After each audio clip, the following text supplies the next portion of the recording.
Рица сегодня предзакатная, солнечная, приятная, прям осенняя пора. Народу мало, солнышко светит, дождика нету, опять внезапно. Красота. Все, покатались на катере, встретили закат над озером Рица. Вон там озеро видно, вон там закат. Закат эпичный, такой же, как и на море. В горах не гарантирован, он бывает вот такой. Все, спускаемся вниз и идем в Пасху кушать. Угу. И это, короче, приходит время, когда я без пуэрчика работать не могу. Холодно, горлышко садится, пуэрчика, и едем дальше. Хорошо. Что такое не сезон? Это когда в 4 дня в Юбшевском ущелье никого. Только горы, ты и все. Красота. Обожаю свою работу. Чайку, катер Сталина, закат и до нас. Я в амбаре. Поехали сюда сегодня с утра вместо Рицы. Народу никого вообще. Шикарное место.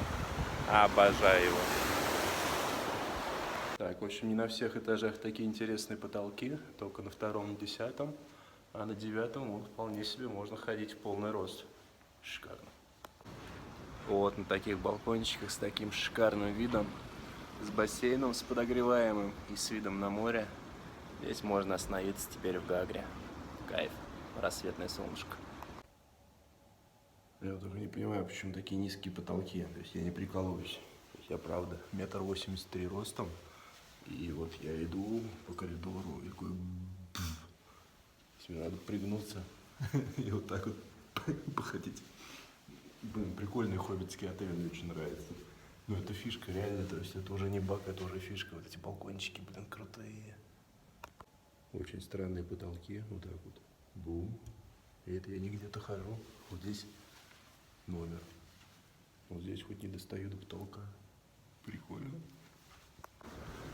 Блин, очень крутая крыша. Я вообще не пью, но вот на этой крыше с таким видом я бы прям забухал. Прям вот так вот. И вся Гагра там где-то внизу. Красота. Шикарная смотровая площадка на отеле Европа. Европа через В. Блин, когда это достроится, сейчас несколько номеров запустили, когда это все достроится, это будет очень круто. Дай бог, чтобы они держали сервис, потому что пока еще все средненько, но они только-только открылись. Я очень надеюсь, что вот с таким видом, с такими балкончиками, с видом на море можно будет жить, просыпаться и ездить в мою любимую Абхазию. Поехали.